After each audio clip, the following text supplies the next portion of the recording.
గల్లీ నుంచి ఢిల్లీ వరకు మీరు పోరాటాలు చేసి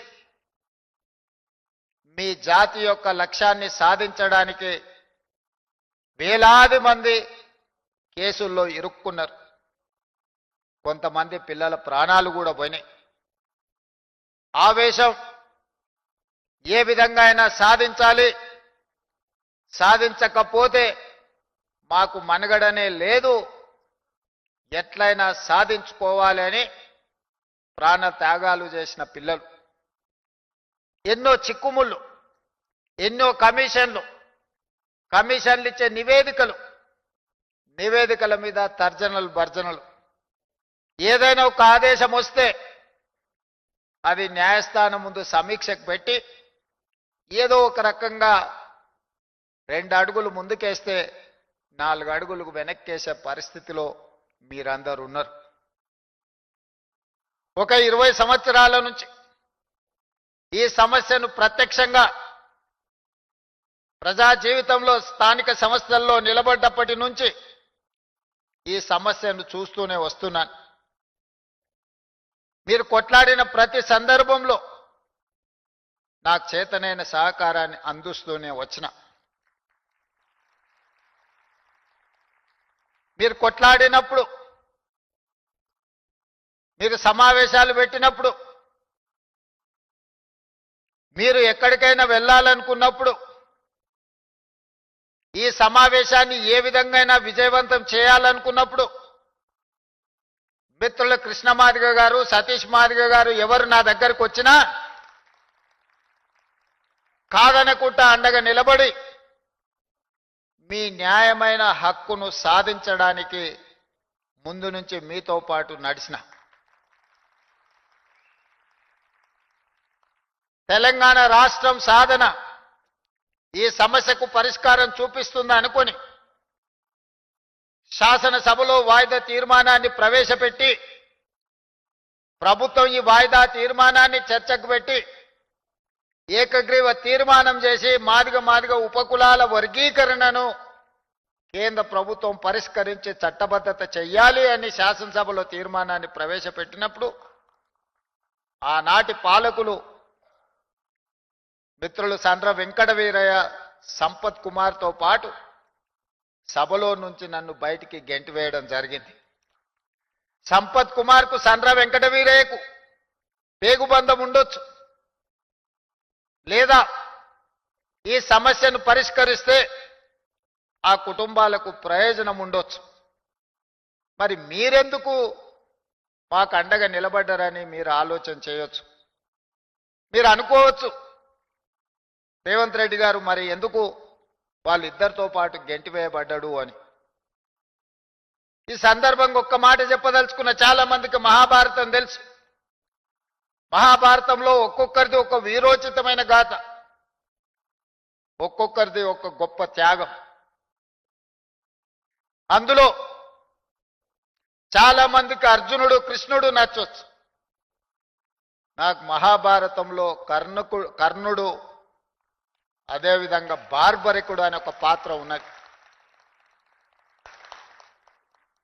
కర్ణుడు మిత్రుడి కోసం,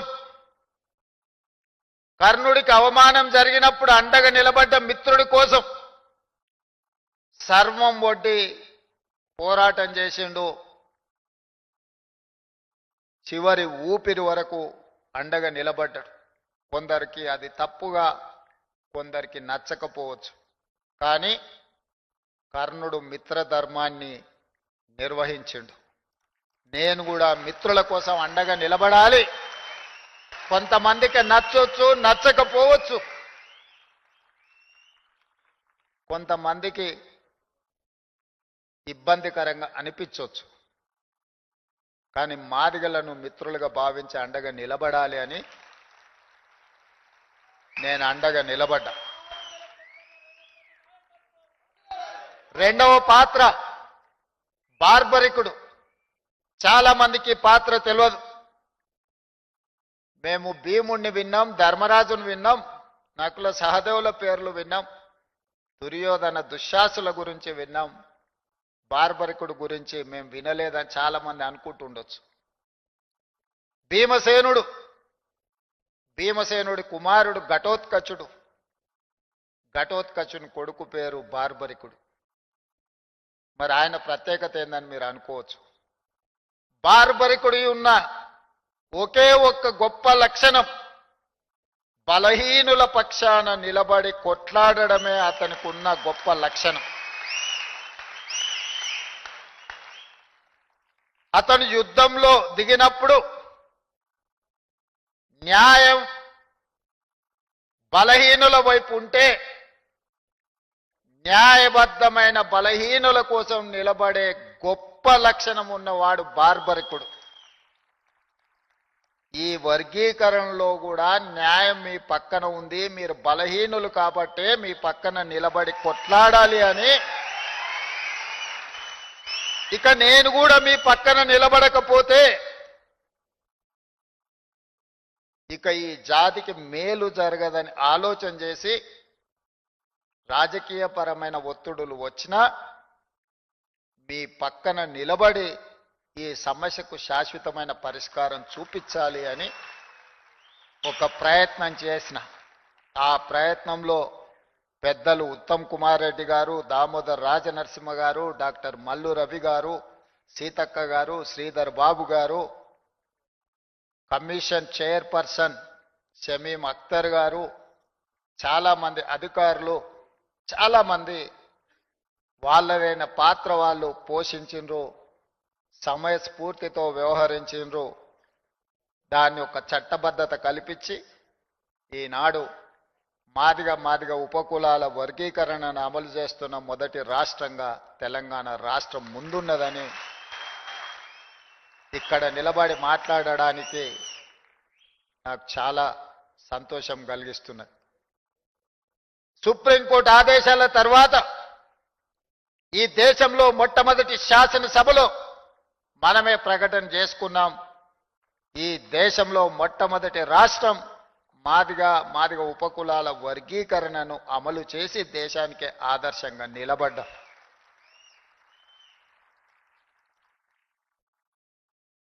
వర్గీకరణ అన్ని సమస్యలకు పరిష్కారం చూపించిందా అంటే చూపించకపోయి ఉండొచ్చు.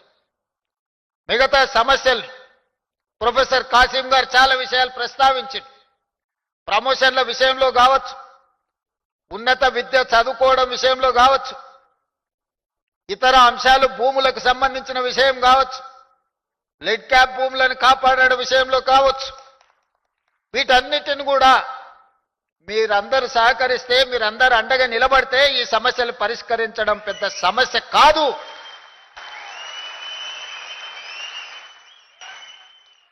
ముందుకు నేను వెళ్ళి సమస్యను పరిష్కరించడానికి ప్రయత్నం చేస్తున్నప్పుడు వెనక నుండి జరిగే దాడిని మీరు అడ్డుకోగలిగితే ఈ సమస్యకు పరిష్కారం దొరుకుతుంది. మీ అందరికి ఉన్నట్టే నాకు 2 చేతులు 2 కళ్ళు మాత్రమే ఉన్నాయి. పని చేసే ముందుకే చూస్తాను, ముందుండే పనుల్ని చేస్తాను. కానీ వెనక నుంచి జరిగే దాడిని నేను చూసుకోలేను. కాబట్టి మీ జాతి అండగా నిలబడితే ఈ సమస్యకు పరిష్కారం దొరుకుతుంది.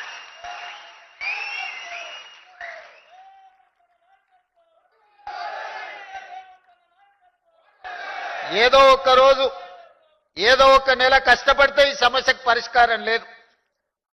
నిరంతరం అప్రమత్తంగా ఉండి మన సమస్యల్ని మనం అర్థం చేసుకొని ముందుకు వెళ్ళాలి. అదేవిధంగా మిత్రులారా, మీరందరు ప్రభుత్వ ఉద్యోగులు. ఈ ప్రభుత్వానికి కళ్ళైనా చెవులైనా బ్రాండ్ అంబాసిడర్లైనా నా ప్రభుత్వ ఉద్యోగులే. నేను పదే చెప్తా ఉన్నా. మొన్న జరిగిన మంత్రివర్గంలో మేమందరం కలిసి ఒక నిర్ణయం తీసుకున్నాం. ప్రజాపాలన ప్రగతి ప్రణాళిక కార్యక్రమం 99 రోజుల కార్యాచరణ కార్యక్రమాన్ని తీసుకున్నాం. ప్రభుత్వం వచ్చిన తర్వాత రేషన్ కార్డులు ఇచ్చినాం, సన్నబియ్యం ఇచ్చినాం, ఇందిరమ్మ ఇండ్లు ఇచ్చినాం, 200 యూనిట్లు ఉచిత కరెంట్ ఇచ్చినాం, ఆడబిడ్డలకు బస్సులో ఉచిత ప్రయాణం ఇచ్చినాం, రైతు రుణమాఫీ చేసినాం, రైతు భరోసా అమలు చేసినాం. అందరికి వచ్చిందా రాలేదా అంటే నాకు తెలీదు. మీరిచ్చిన సమాచారమే నాకున్న సమాచారం. ఇవాళ మీ అందరికీ నా విజ్ఞప్తి ఒకటే, ఏ పేదవాడి కూడా నాకు రేషన్ కార్డు లేదు అని బాధపడొద్దు. ప్రతి పేదవాడికి చివరి పేదవాడి వరకు రేషన్ కార్డు అందాలి అంటే మీరు కష్టపడి వాళ్ళకి అందించాలి. నేను ఎందుకు ఈ మాట చెప్తున్నా అంటే, రేషన్ కార్డు వస్తే రేషన్ బియ్యం వస్తాయి, రేషన్ బియ్యం వస్తే రేషన్ కార్డు వస్తే ఇందిరమ్మ ఇల్లు వస్తుంది, రేషన్ కార్డు వస్తే ఇంటికి ఉచిత కరెంట్ వస్తుంది. ఇవాళ రేషన్ కార్డు కోసమైనా, సన్న బియ్యం కోసమైనా, ఇందిరమ్మ ఇల్లు కోసమైనా, 200 యూనిట్లు ఉచిత కరెంటు కోసమైనా ఎవరు ఎదురు చూస్తున్నారయ్యా అంటే అత్యధికంగా మీ జాతి బిడ్డలే ఎదురు చూస్తున్నారు. వాళ్లకో వీళ్లకో ఇతర ఆధారం ఉంది. ఏ ఆధారం లేని జాతి ఈరోజు ఇంకా సమాజంలో అత్యంత వెనుకబాటుతనాన్ని అనుభవిస్తున్నది మీ జాతి. మీరు బాధ్యతతో వ్యవహరిస్తే వాళ్లకు న్యాయం జరుగుతుంది. మీరు 99 రోజులు ఒక దీక్షలాగా చేస్తే మీ జాతికి ప్రత్యక్షంగా పరోక్షంగా మీరు మేలు చేసిన వాళ్ళు అవుతారు. అందుకే ఈ ప్రగతి ప్రణాళికలో ఏ ఒక్క రోజు కూడా నిర్లక్ష్యంగా ఉండకండి. మీ ఒక్కరోజు నిర్లక్ష్యం ఒక 10 దళిత కుటుంబాలకు న్యాయం జరగకపోవచ్చు. అందుకే ఈనాడు ఈ ప్రణాళిక తెచ్చింది. ఈ ప్రభుత్వం ముందుకు వెళ్తున్నది ఈ జాతికి మేలు చెయ్యడానికే. ముఖ్యంగా దళితులకు, గిరిజనులకు, ఆదివాసీలకు, వెనుకబడిన బలహీన వర్గాల కోసం సంక్షేమాన్ని, అభివృద్ధి ఫలాలను అందించాలని ఈనాడు మా ప్రభుత్వము చిత్తశుద్ధితో ప్రయత్నం చేస్తుంది. ఆర్థిక సమస్యలు ఉన్నాయి. రిటైర్మెంట్ ఉద్యోగస్తుల బెనిఫిట్స్ ఇవ్వడానికి కూడా ఖజానా ఖాళీగా ఉంది. ప్రతి నెల 1000 మంది ఉద్యోగులు ఈరోజు యావరేజ్గా రిటైర్ అవుతున్నారు. ఒక ప్రభుత్వ ఉద్యోగి రిటైర్ అవుతున్నాడంటే రిటైర్మెంట్ బెనిఫిట్స్ 1 కోటి రూపాయలు దాదాపుగా చెల్లించాల్సిన పరిస్థితి.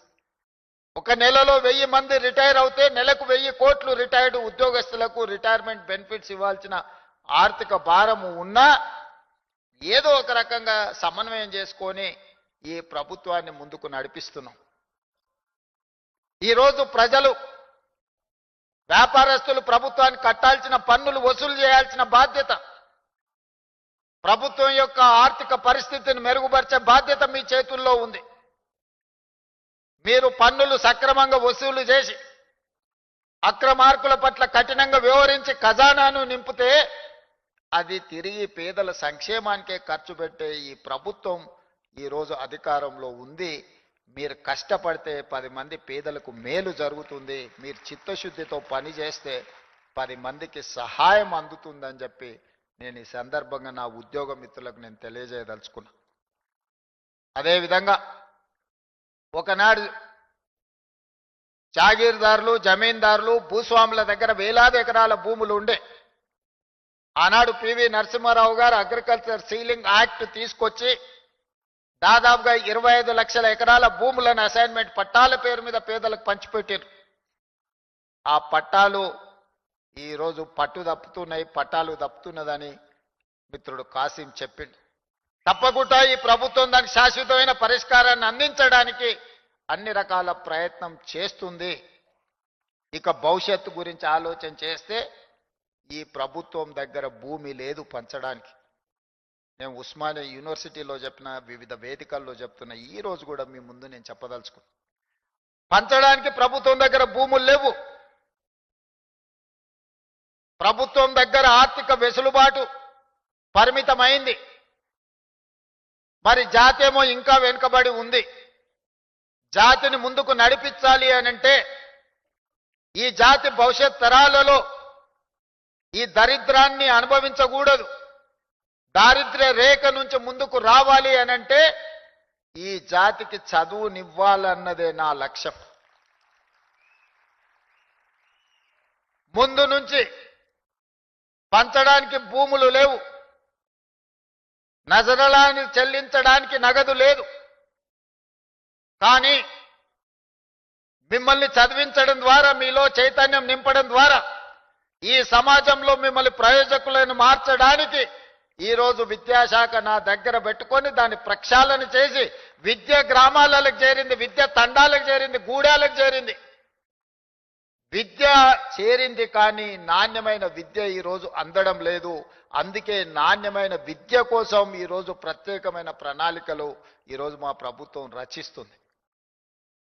ఒకప్పుడు కరువు మట్టి తిని బతికిన రోజులు ఉన్నాయి.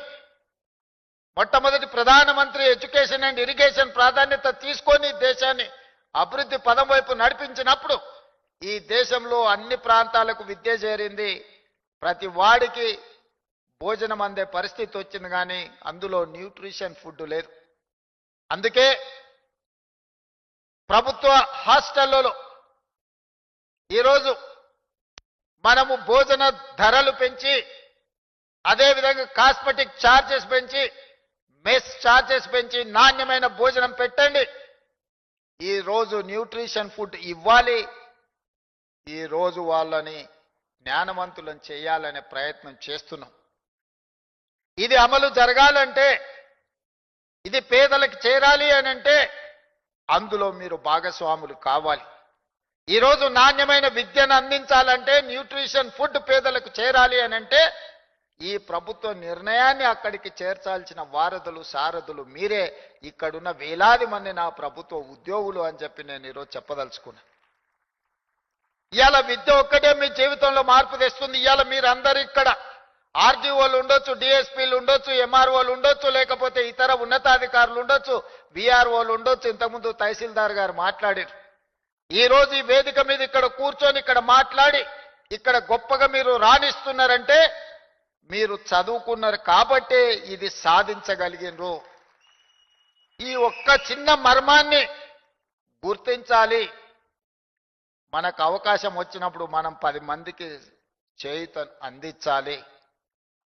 మీకు మాకు పొత్తుంది, వ్యవసాయం పొత్తు, కానీ లక్షణాలు కూడా కొంచెం దగ్గర పోలిక ఉంది. మనకు అవకాశం రాగానే రిలాక్స్ అయిపోతాం.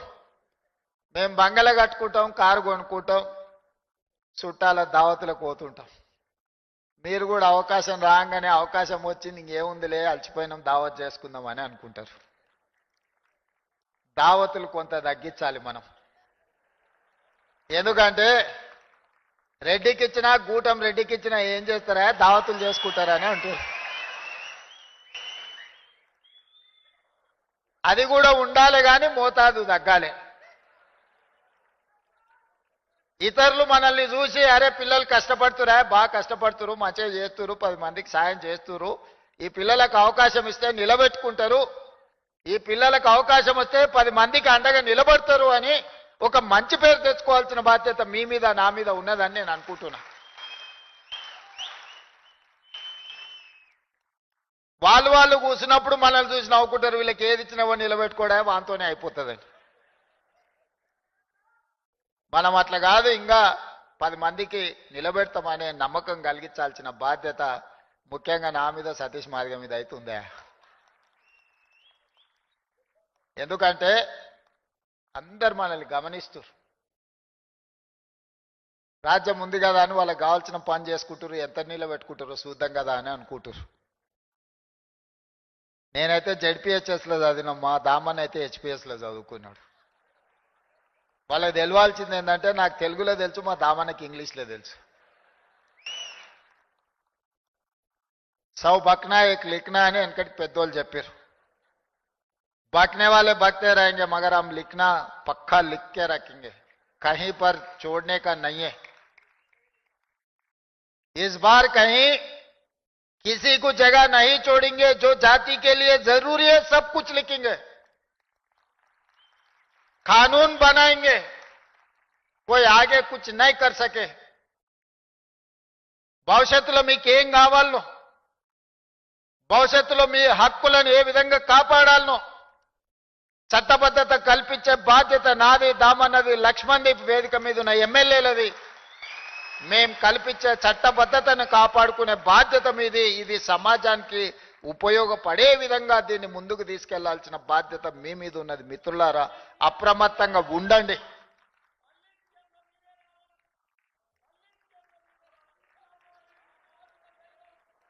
అందుకే మిత్రులారా, గత ప్రభుత్వం మీకు తెలుసు, బర్రెలను గొర్రెలను చేపలను ఇవి వాళ్ళు ఇచ్చింది. మిమ్మల్ని ఏమో చెప్పులు కుట్టుకోమని చెప్పింది. బర్రెల్ని కాచుకోవడము, గొర్రెల్ని పెంచుకోవడము, చేపల్ని పట్టుకోవడము, చెప్పులు కుట్టుకోవడము వీళ్ళు వచ్చి మనకు నేర్పాలనా? జాంబవంతుడు నుంచి ఇప్పటి వరకు ఈ జాతికి ఆ విద్య తెలియదా? నువ్వు కొత్తగా ఇచ్చింది ఏందని? వీళ్ళు బర్రెల్ని పెంచుకోవాలా, గొర్రెల్ని అదేవిధంగా చేపలు పట్టుకోవాలి, చెప్పులు కుట్టుకోవాలా? మీ పుల్లలు మాత్రం రాజ్యాలు వెళ్ళాలనా? ఇదా మీ జాతి యొక్క ఆలోచన? అందుకే ఈ బర్రెలు గొర్రెలు చేపలు కాదు, చెప్పులు కుట్టుకోవడం కాదు, చెప్పులు కుట్టిన ఈ జాతే డాక్టర్లు, లాయర్లు, ఇంజనీర్లు కావాలి, ఐఏఎస్లు, ఐపీఎస్లు కావాలి, మీరు ఎమ్మెల్యేలు, ఎంపీలు కావాలి. ఈ రాజ్యాన్ని నడపాల. అప్పుడే ఈ జాతి గౌరవం పెరుగుతుంది. గొర్రెలు, బర్రెలు, చేపలు, చెప్పులు కుట్టడం కాదు. డాక్టర్లు, లాయర్లు, ఇంజనీర్లు కావాలి, ఐఏఎస్లు, ఐపీఎస్లు కావాలి, ప్రజాప్రతినిధులై ఈ తెలంగాణ పునర్నిర్మాణంలో మీరు భాగస్వాములు కావాలి. దానికోసం మీరు కష్టపడండి. నా శక్తి ఉన్నంత వరకు మీకు సహాయాన్ని అందించే బాధ్యత నాది. డాక్టర్ బాబాసాహెబ్ అంబేద్కర్ గారు సామాజిక న్యాయం, సమానమైన అవకాశాల గురించి ఏదైతే చెప్పిండో, తెలంగాణ రాష్ట్ర బిల్లు ఏర్పాటులో బాబు జగ్జీవన్ రామ్ గారి కూతురు మీరా కుమారి గారు ఎట్లయితే తెలంగాణ రాష్ట్రాన్ని ఏర్పాటు చేసిందో, ఆ స్ఫూర్తితో నేను పనిచేస్తాను. నేను ఎవరికి వ్యతిరేకం కాదు, అందరూ నా వాళ్ళే, నేను అందరు వాడిని. ఆ మధ్యలో ఒక ఆయన నన్ను ఏదో అన్నాడు అంటే చెప్పిన సహాయం అందించినప్పుడు దామన్న రేవంత్ మాదిగా అన్నాడని, బీసీ కులగణం చేసినాడు మా మహేష్ గౌడ్ రేవంత్ గౌడ్ అన్నాడని, శ్రీహరిని మంత్రి చేస్తే రేవంత్ ముదిరాజ్ అన్నాడని, అనిల్ యాదవ్ను ఎంపీగా చేస్తే రేవంత్ యాదవ్ అన్నాడని, సిక్కులకేదో సాయం చేస్తే సర్దార్ రేవంత్ సింగ్ అన్నారని, క్రిస్టియన్స్కి ఏదో సాయం చేస్తే డేవిడ్ రేవంత్ అన్నారని, ఇతరులకు మైనారిటీలకు సహాయం చేస్తే ఒక ఆయన అసదుద్దీన్ రేవంతుద్దీన్ అన్నాడని, ఏ పేరు మీద పిలిచినా నేను ఏం బాధపడను. నేను మీ అందరు వాడిని. ఇవాళ నేను ఇంత చిన్న వయసులో తక్కువ సమయంలో శ్రీహరణ నా మొదటి ప్రస్థానం నుంచి చూసుకుంటూనే వస్తున్నాడు. దామన్న అయితే నాకు మిత్రుడు, రాజకీయాలు లేనప్పుడు కూడా దామన్నతో నాకు పరిచయం ఉంది. చూసుకుంటూ వస్తూనే ఉన్నారు. వాళ్ళు నాకంటే ముందు చాలా పెద్ద పెద్ద హోదాలలో ఉన్నారు. జైపాల్ రెడ్డి గారు, జానారెడ్డి గారు దామన్న తండ్రికి మిత్రులు. వాళ్ళందరూ కూడా పిసిసి అధ్యక్షులు కావాలని, రాష్ట్రానికి ముఖ్యమంత్రి కావాలి అని భావించి ఉండవచ్చు. కానీ వాళ్ళందరికీ రాని అవకాశం ఈ వయసులో నాకు వచ్చింది. ఇది 10 మందికి ఉపయోగించడానికే తప్ప 10 మందికి సహాయం చేయడానికే, నిస్సహాయులకు సహాయం అందించడం నా బాధ్యత అని నేను భావిస్తున్నా. అందుకే ఈనాడు ఈ జాతి సమస్య పరిష్కారానికి శాశ్వతంగా పరిష్కారం చూపించాలని నిర్ణయం తీసుకున్నాం. మీరందరూ అభిమానంతో ఆత్మీయ సమ్మేళనం ఏర్పాటు చేసినందుకు సంతోషం. కానీ నిజమైన సంతోషం మీరందరూ కష్టపడి మిగతా జాతికి కూడా చేయుతను అందించి వాళ్ళని ముందుకు నడిపించినప్పుడే నాకు కానీ మా దామన్నకు కానీ నిజమైన సంతోషం కలుగుతుంది. మీరందరూ చేస్తారనే విశ్వాసంతో మీ దగ్గర సెలవు తీసుకుంటూ మా లక్ష్మణ్ గారు అదేవిధంగా నింబోలి అడ్డ గురించి, హాస్టల్ గురించి, అదే విధంగా భవన్ గురించి, ఇతర సమస్యలు ఏదైతే చెప్పినరో మా దామన్నకు మా లక్ష్మణ్కు ముఖ్యమంత్రిగా ఆదేశాలు ఇస్తున్న చీఫ్ సెక్రటరీ గారిని పిలిచి సమీక్ష చేసి అంబేద్కర్ గారి జయంతి లోపల నిధులను మంజూరు చేద్దాం, నివేదికలను తయారు చేయండి. మీరేం వజ్రాలు అడగలే, వైదూర్యాలు అడగలే, మణులు అడగలే, మాణిక్యాలు అడగలే, మీ ఆత్మగౌరవాన్ని అడిగినరు. మీ ఆత్మగౌరవాన్ని ఇచ్చే బాధ్యత నాది. కార్యాచరణ సిద్ధం చేయండి దామన్న, తప్పకుండా మంజూరు చేస్తాం తెలియజేస్తూ మీ అందరి దగ్గర సెలవు తీసుకుంటున్నాం మిత్రులారా.